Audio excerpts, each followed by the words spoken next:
Now, as gunshots echo across the wind-swept, snow-covered reaches of the wild Northwest, Quaker Puffed Wheat and Quaker Puffed Rice, the breakfast cereal shot from guns, present the challenge of the Yukon.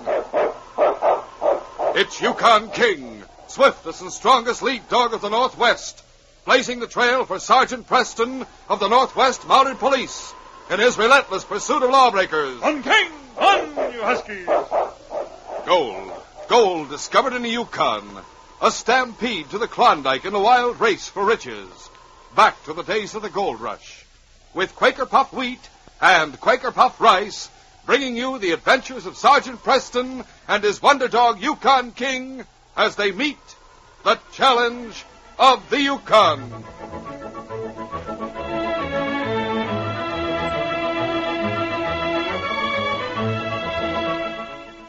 Say, are you game for a dare? Who, me? Sure I am. What's up? Well, then, tomorrow morning, try a breakfast of Quaker Puffed Rice or Quaker Puffed Wheat topped with milk and fruit. Boy, I just dare you to say it doesn't hit the spot. These ready-to-serve king-size kernels of premium wheat or rice are shot from guns. Yes, Quaker Puffed Rice and Quaker Puffed Wheat are actually exploded up to 8 times normal size. That's why they're so crisp, tender, delicious. Tomorrow, just you try this breakfast treat. Quaker Puffed Rice or Quaker Puffed Wheat.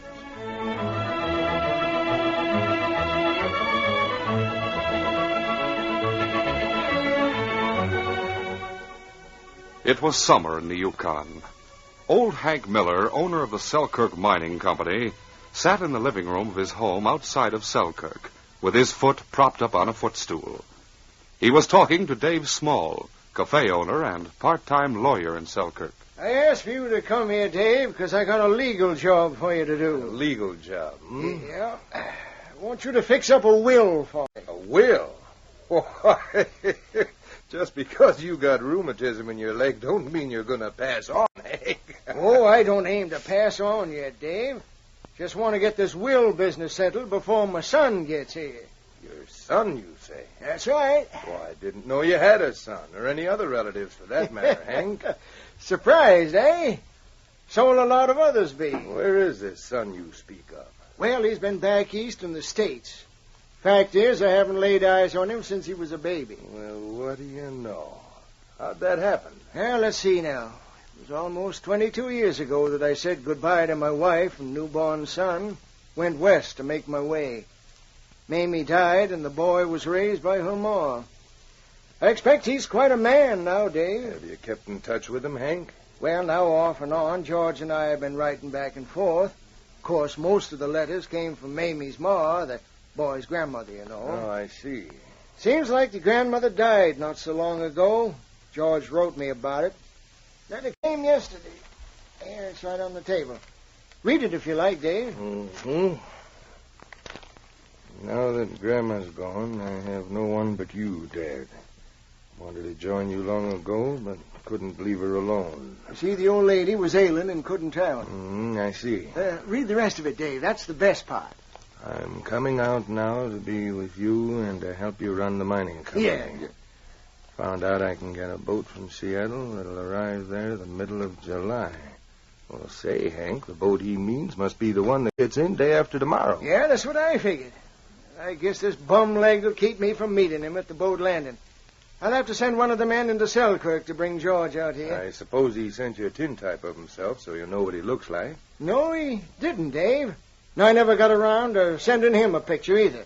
You know how it is. Yes. Well, say, since I'm right there in town, why not let me meet your son? How you going to know him? Oh, I can go aboard, find out from the captain. Oh, there's no use going to all that trouble, Dave. One of my Why, men... that's no trouble at all. Have to come out anyway to bring irregular forms for the will you want made. That's so. Well, it's mighty nice of you.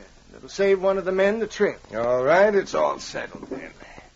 I'll be getting back to town now. I'll be looking for you and my son day after tomorrow, then. We'll come on out here right from the boat. So long, Hank. Bye, Dave, and thanks a lot. The following afternoon, Dave Small looked up as one of his men at the cafe entered his office. Well, Jake, what's on your mind? There's a young fella just come into the cafe asking for a job, boss. He's a card shark.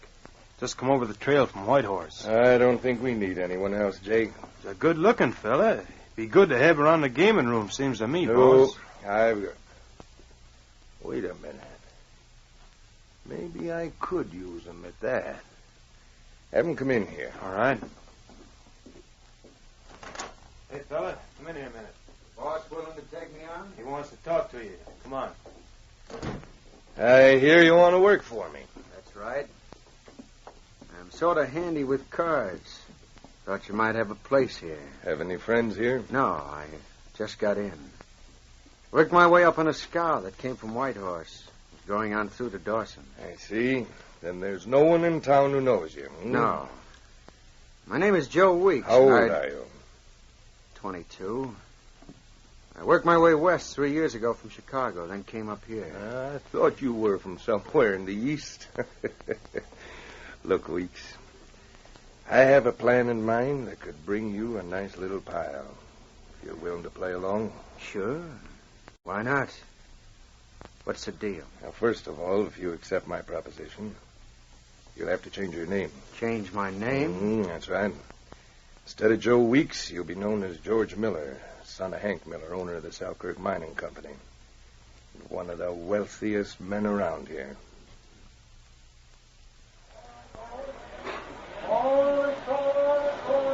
The next day, Sergeant Preston of the Northwest Mounted Police stood with his great dog King on the boat landing at Selkirk, watching as the passengers disembarked from the boat. Suddenly, Sergeant Preston spoke to King. There's Corporal Harding now, King. Hello, Corporal. We're over here. Hi there, Sergeant. Well, hello there, King. It's good to see both of you again. How was the trip from Dawson City? Fine. Had good company, too. Young Easterner from the States who's coming here to join his father. Oh? They'll be meeting for the first time in 20 years, he told me. Father left the East when the chap was a baby. Maybe you know the father, Hank Miller. Lives outside of town. Hank Miller? Oh, yes, I've heard of him. He's the head of the Selkirk Mining Company. Look, Father Sergeant. couldn't come in to meet you, George, so I'll take you out. Oh, that's nice of you. Sorry that Dad laid up with rheumatism like you said. Oh, there he goes now. That's young Miller. I see. I didn't get a look at the man with him. Probably one of his father's men. Well, come on to my cabin, Corporal. We'll discuss our business there. Come along, King.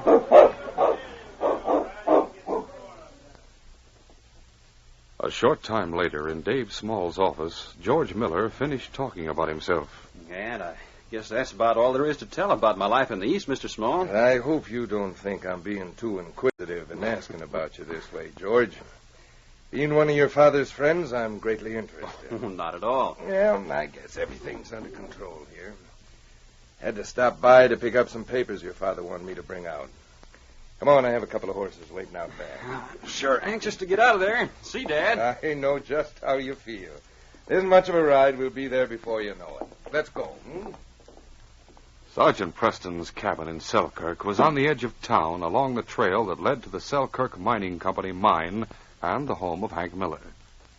It was King who called attention to the fact that someone was riding along the trail. Matter, King?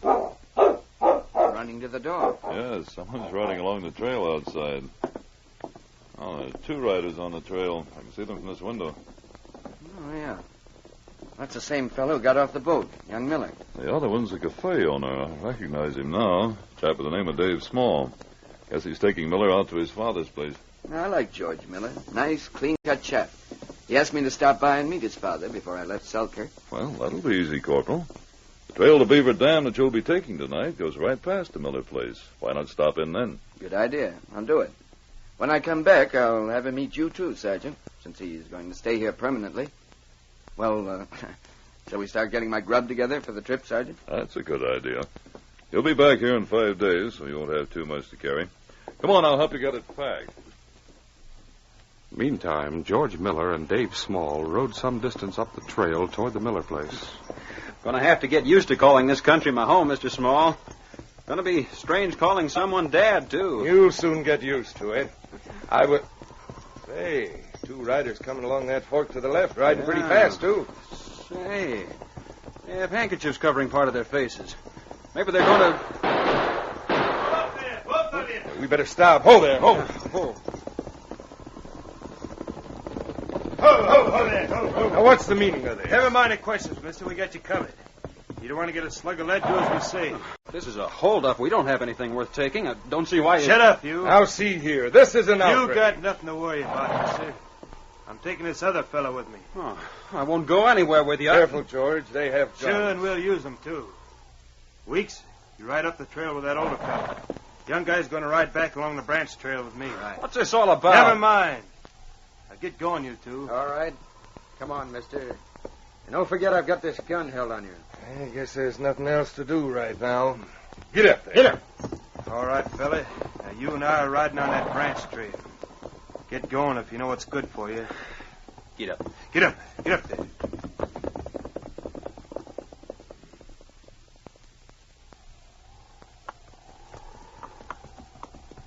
Well, Weeks, we put that over.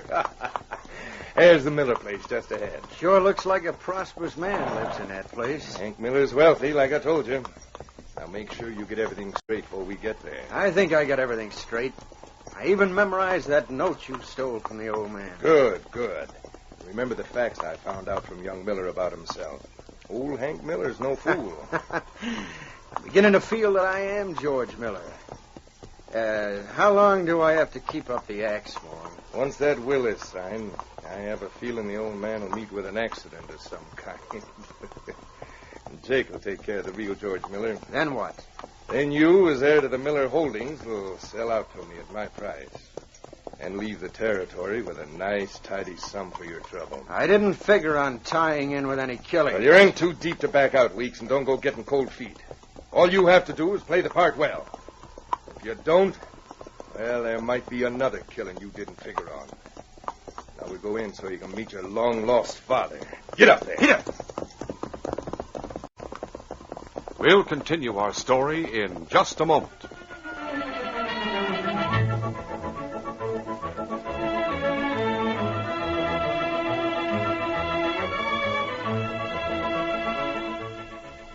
Boy, wouldn't it be something if any time you like you could make a wish and have it come true quick as a flash? I can do it. You? Hey, where'd you come from? I can make anything you want come true. Right now, too. Who are you? You look like you just stepped out of a storybook. What with your turban and pointed shoes. My name is Aladdin. Aladdin? Oh. And I suppose that's your magic lamp you're carrying. That's right. Uh-huh. Now tell me you're going to rub that lamp a few licks and the genie will come and bring me anything I want. Try it. Well, let's see. Okay. I'd like your genie of the lamp to produce a table set up with the keenest tasting breakfast there is. Man alive! What? That's terrific, Aladdin. Look at that. A table's appeared from nowhere. On it are two bowls. One brimful of Quaker puffed wheat, the other of Quaker puffed rice. One is for you, and one is for me. Take your choice. Boy, there's milk and sugar on them, and sliced bananas, too. Oh, but look. How'd your genie of the lamp know that wheat or rice shot from guns makes the tastiest breakfast ever? He's the smartest genie in the whole world. I'll say he is. And say, Aladdin, pardon me a moment. I'd like to pass on a tip to all the fellas and girls listening. If you're wishing for a breakfast that's got 'em all beat for tasting swell, tomorrow morning eat Quaker puffed wheat or Quaker puffed rice topped with milk or cream and fruit. These giant king-size grains are shot from guns to make 'em bigger and better tasting. Yes, they're exploded up to 8 times normal size to make 'em crisp and tender. Wheat or rice shot from guns is nourishing, too. Furnishes extra food values of restored natural grain amounts of vitamin B1, niacin, and iron. Quaker puffed wheat and Quaker puffed rice are never sold in bags or bulk. Ask Mom right now to order these famous big red and blue Quaker packages. Look for the smiling Quaker man on the front. He's your guarantee that you're getting the original, the one and only Quaker puffed rice and Quaker puffed wheat.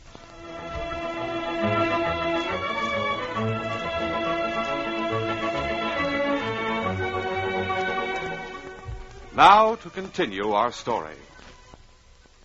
About an hour after the corporal left Sergeant Preston's cabin to go to Beaver Dam with the intention of stopping to see George Miller, Preston was surprised to hear hoofbeats stopping outside. Well, sounds like the corporal coming back, King. Hi, Sergeant. Corporal, what brings you back? Forget something? No, I didn't. But there's something I don't understand. I wanted you to know about it. What's that? Well, I dropped by to see young Miller. A young fellow opened the door. I asked for George Miller. Go on. He said he was George Miller, and that he'd arrived that day. That's strange. Yes. I didn't know what to say, so I excused myself and left. Maybe the fellow you met on the boat wasn't George Miller after all. It's possible. But we saw that cafe owner meet him at the boat and call him George. And That's right. then they rode past here this afternoon together. I'm wondering what happened to the other chap, the one I met. Maybe we can find out. How? With King. You can follow the tracks they made when they passed here this afternoon. Say, that's an idea. I'm sure curious about all this. So am I. I'll get my hat. Yes, King, you can come along. All right, let's go, Corporal. My horse is still saddled.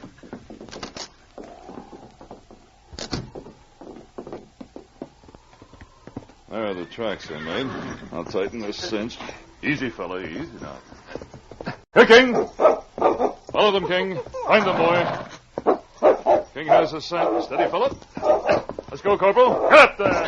Yep.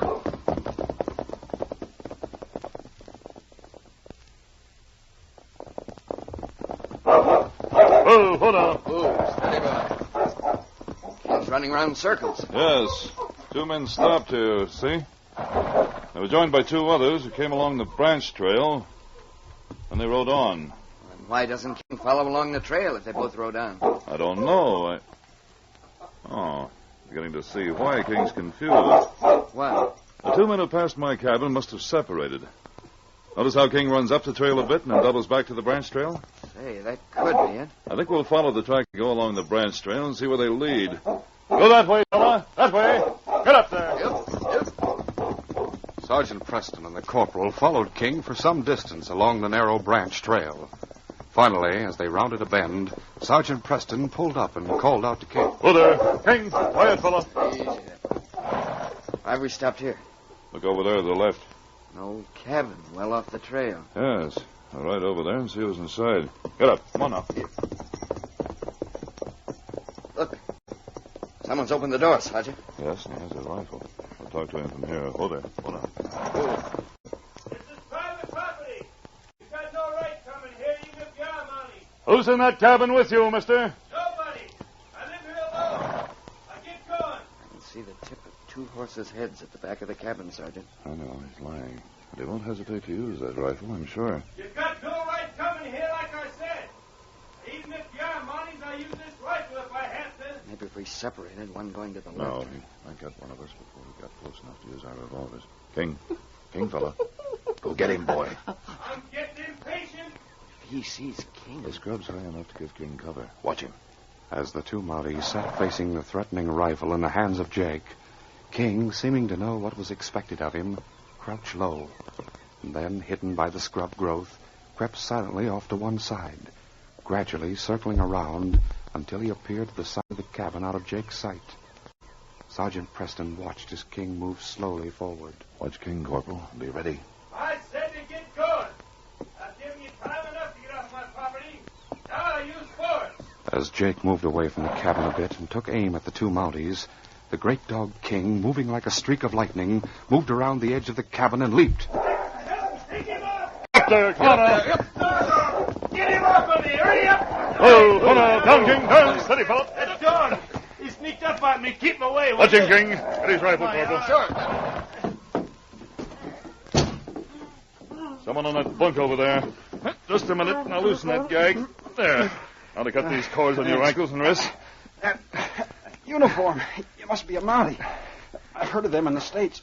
Met one, too. There you are. Who are you? My name's George Miller. Mr. Small and I were held up on the trail. I was brought here. The other bandit went with Mr. Small. I see. Corporal! King's watching that fella outside. Corporal. Gosh, I'm sure glad to see you. Sergeant, this is a man I met on the boat, George Miller. He told me. But you say there's already a George Miller at the Miller place, Corporal. There can't be. I was to arrive home today. Mr. Small was taking me out to meet my father for the first time. Corporal told me about that. What did the other hold-up man look like, do you know? Yeah, about my age. Black hair, sort of wavy. Didn't wear a hat. Had dark eyes, too. Couldn't tell much more. He wore a handkerchief over his mouth. That fits the description of the one who answered the door at the Miller place and said he was George Miller. Oh. That's not true. I'm George Miller. We believe you, George, and I begin to see the whole thing. That wasn't any ordinary hold-up a while ago. I have reason to believe your father's going to have trouble, too. We'll have to work fast. We're going to help you and him. Corporal, take that man outside back to town, will you? Yes, Sergeant. King and I will go with George to his father's place and straighten this thing out. Let's get going. Meantime, back at the Miller place, Weeks, with Dave Small's help, had been getting acquainted with his so-called father. Your father certainly gave us a fine dinner, George. Yes, he certainly did, Mr. Small. I enjoyed it a lot, Father. Well, I had it cooked up special for you, son. Say, I've been thinking about that fellow that came to the door before supper. You say he wore a police uniform? Yes, he was one of those Mounties you have up here. I can't understand why he asked if I lived here. That's just what I've been wondering. That. Well, I told the Mounties in town to be on the lookout in case I missed George at the boat. They're mighty efficient, I can tell you. Oh, I guess that was it. He was checking up. Mighty nice of him to come way out here. You should have asked him in to supper, George. I didn't think of it. He sort of took me by surprise. Yes, I can understand that. You're fortunate to have such a nice young fellow for a son, Hank. Yes, I guess I am at that. Oh, did you bring over that paper you were going to fix up for me, Dave? Mm-hmm, I sure did. Got it right here in my pocket. You want to look it over? Yeah. Well, I guess that's what I asked for, all right. But there's one thing I forgot to have put in this will. What's that? I wanted to leave everything to George right enough, but... That's the way I have it drawn up. Sure.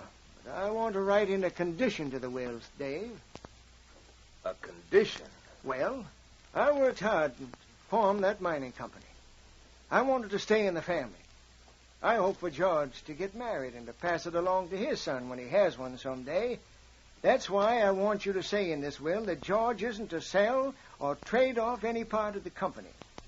While George and I was alone here when you left us to sort of get acquainted before supper, I told him about how much I thought of the company and all. And you mean he won't get the inheritance unless he agrees to that condition? Yes. I know George won't mind at all, will you, son? Well, no, hey, Father, now, wait a minute. I bet he put that idea in your head when you had that talk. After making a deal with me, he's planning to double-cross me. Small. This is the first I've heard about it. Yeah, just a minute, Small. What's that about George making a deal with you? Do you mean to say that Don't pay any attention to him, Father. Oh, forget me, huh? Now, you listen to me, Weeks. I'll let you... Hold on. Maybe you take me for an old fool, but I'm beginning to see things right. You just made a slip, Small, in calling him Weeks. I'm thinking he isn't my boy at all. You're right, he isn't. Go ahead and tell him you're just a cheap gambler, Weeks. Now put up that gun, Weeks. Put it up. We can still make this work out if we pull together. Not if you gave away our plan. So I'm right. You were planning to trick me. You had this sneak pose as my son. Shut up. You sign that will, Miller, just as it is, right now. It wouldn't do any good now that I know he isn't George. When George does get his... He won't, so forget it. Here's a pen. Sign that paper. No. After I signed it, you'd kill me off, I guess. I'm not signing that. I thought that slick, ornery fella couldn't be my boy. I said sign that paper. Oh. Scaring me with a gun, huh? If they're going to kill me, at least you won't have that paper signed. Go ahead and shoot. Go ahead like he says, Small. I'm as good at faking signatures as I am at playing cards. I'll sign it myself. We'll find a copy of his signature in that desk over there. A forger, too, huh? Well, you won't get away with it. I'll tear up this... No, paper. You won't. Give me that. No. If I didn't have this bum leg, Dave Small, I'd lick you for that, old as I am. Shoot him, Small, and tie me up and get out of here. If anyone comes to the mine to investigate the shot, I'll say someone murdered my father. All right, Hank Miller. This is it. No, you don't. No, my wrist. Come here. No. The old man's in front of me, Mountie. Drop your gun or I'll put a bullet in him. As Joe Weeks stood looking at Sergeant Preston, he failed to see the big gray shadow that streaked through the open door and headed his way. With a snarling lunge, King bore Weeks to the floor. Help him away. Get him off. Down, King. Easy, fella. Now, that dog... If I still had my gun, I'd kill the old man, too. I heard all I can take from you. Why, you dirty... I'll show you. This'll show you. Oh, Don, I had enough. No more. It was sure good hitting, young fella. Yes, sir. Well, you both got here just in time. They were aiming to kill me off. I guess they already did away with my boy George, who was to come to live with me. Why don't you take a good look at this young fellow, Mr. Miller? Do you mean that he's... Hello, Dad. Yes, this is George Miller, your son. My boy. Say now, you're the image of me when I was your age. And you fight just as good, too. Oh, I suspected that slinky galoot wasn't a Miller. That's why I suggested putting a condition in my will, just to see what they'd say. Dad, Preston and King, along with another Mountie, saved me. Oh, it sure is good to have someone calling me Dad. Yeah. Well, thanks a lot, Sergeant. Thanks a lot to that fine dog of yours, too. Yes, sir. He looks pleased as all get out sitting there, seeming to understand everything we're saying. I guess he does, Mr. Miller. We can all say that thanks to King, this case is closed.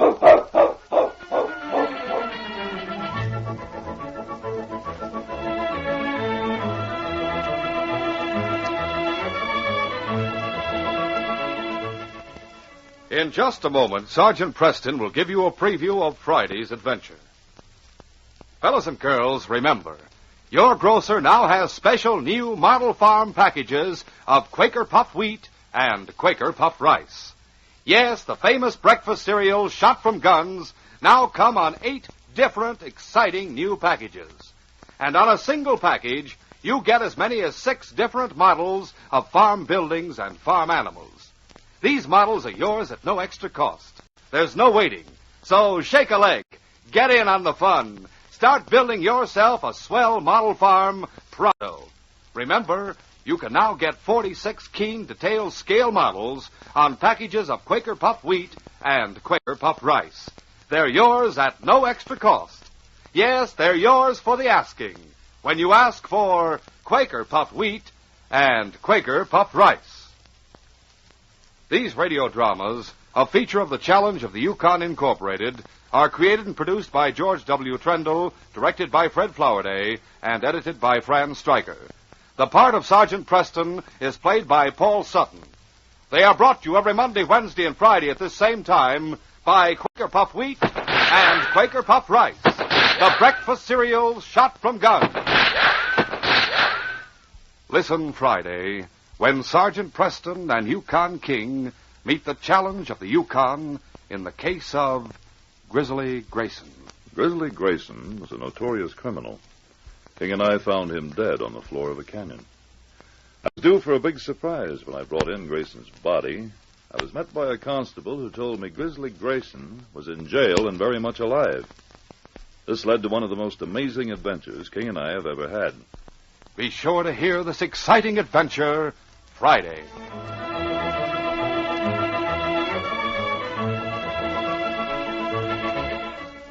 For a delicious hot breakfast, eat Quaker Oats. The giant of the cereals is Quaker Oats. Yes, the giant of the cereals is Quaker Oats. Delicious, nutritious, makes you feel ambitious. The giant of the cereals is Quaker Oats. Say, boys and girls, do you want to be a star someday in sports and activities? Then start on good Quaker Oats breakfast tomorrow. 'Cause nourishing oatmeal gives you more growth and endurance than any other whole grain cereal. Still less than 1 penny a serving. Quaker and Mother's Oats are the same.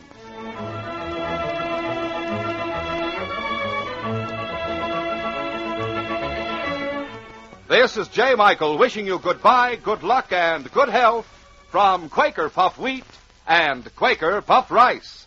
So long. This is ABC, the American Broadcasting Company.